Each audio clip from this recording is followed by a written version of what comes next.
So this is a very mature anime, because this is some mature shit that we're dealing with. So what are we talking about? We're talking about RIN, Daughters of Mnemosyne.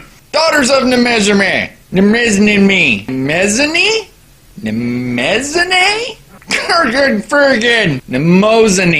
We call it fucking RIN!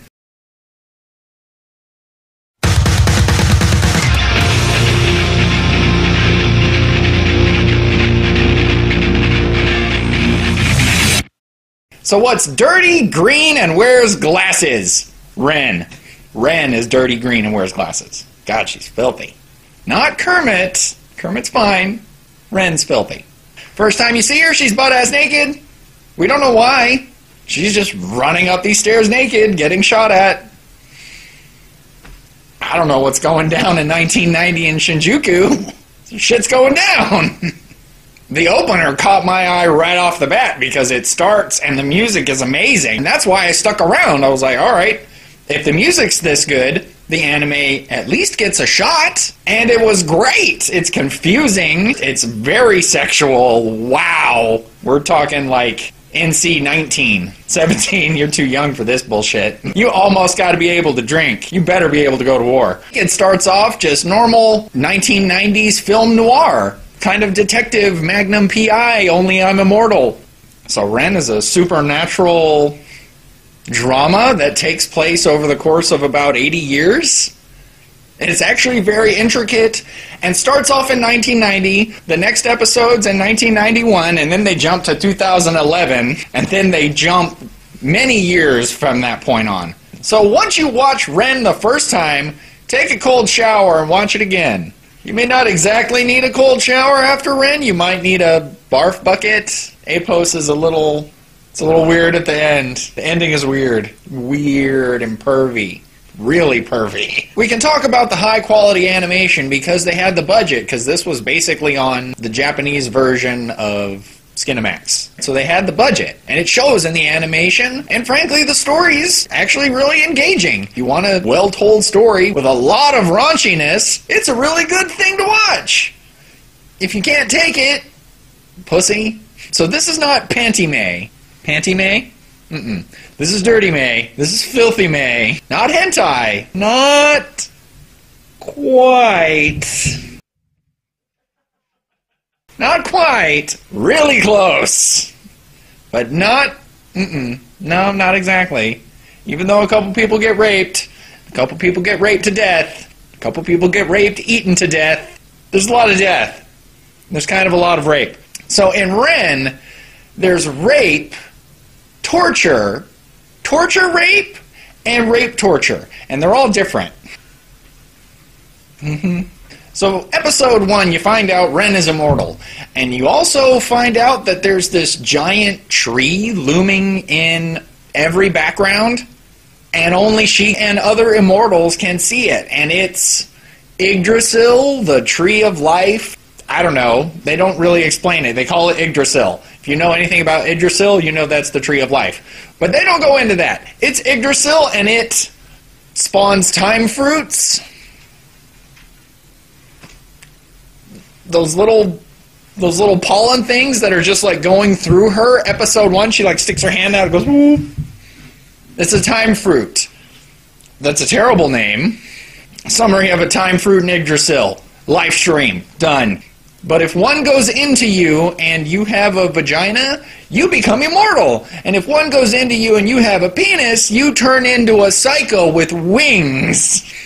There's a lot of naysaying in these titles. It's cats don't laugh, angels don't cry, shit don't stank, Koki's not real, there is no spoon. It's a really short series. It's only 6 episodes in length. Each episode's about 45 minutes. So it's about 6 hours worth of watching, but it's not bad. You could do that in a day. I know you can, you pervert. If your mom or your significant other bursts in on you, it's really going to look bad. If your mom were to burst in on you, you better have that pillow ready. There's RIN, your main female lead, and RIN has very unique coloring. It's like this weird olive, drab, green, right? But she's the only one with this specific coloring. Everyone else is either very brightly colored or every normal style color. Koki has just regular brown hair. His son is blondish. Koki's granddaughter also is brunette. Ren's the only one with this green hair. Mimi has pink hair, but it kind of suits Mimi, considering she's an immortal 14-year-old. Which is odd, considering how Ren's touching her. Everybody wants to touch Mimi. Not me. Everybody in there, not me. That's, no. Forever 14, forever unclean. There are these informants, and they only cater to immortals. And they always order a grasshopper at a bar, and that's how you know it's them. They always order the grasshopper. But they get paid an immortal nooch. Like what they make Koki and Mimi too is very uncomfortable. Like I said, Mimi's an immortal 14-year-old. So she's 14 physically. Granted, she's like over 100. But no, seriously, she's 14. So to see Koki being forced to watch Mimi get basically fucked by this other woman for the information was very strange. Yeah, I was watching, but it was still strange. I didn't say I had stopped watching. What do you think this is? I'm an adult.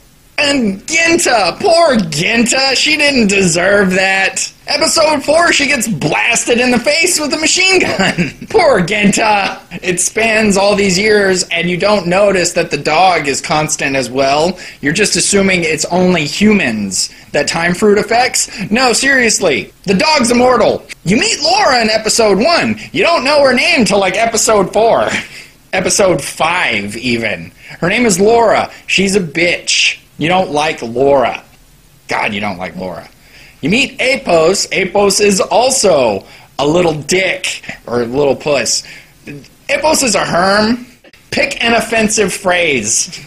Overall, I felt this was very enjoyable. I like the fact that each episode kind of feels like its own little movie, even though they're all connected by, you know, the semi-constant characters. I could understand if you didn't want to watch it based on, I don't know, your points of view about pick a topic in the anime, because, wow, it's mature. I'm surprised it's on Netflix, because it is. If you want to see it, check it out on Netflix. Mature audiences only. Perverts. And if you don't want to check out the anime, at least do yourself a favor and download the soundtrack, and I'm sorry if I mispronounce this, by Galavarius, because it's amazing. They do the opener and the closer, and the rest of the music on the album is fucking fantastic. Check it out. My official rating and my unofficial rating system, watchworthy. Check it out. You'll enjoy it, and if you don't enjoy it, well then at least you didn't buy it. This is AniView by Dave. I, of course, am Dave. If you have any questions, comments, confusions, suggestions, put them below and I will get back to you. See you next time. Stay tuned next week for rants and spoilers. Don't forget to like and subscribe. Check me out on Facebook and follow me on Twitter at AniView by Dave. I need all of you I can get. Tell your fucking friends! Slackers! やめることそれさえも諦める時の果て祈りは届かない So my question is how many of you have seen this? And my second question is how many of you are going to admit it? Liars! You know it's in your downloaded hentai file. Pervert.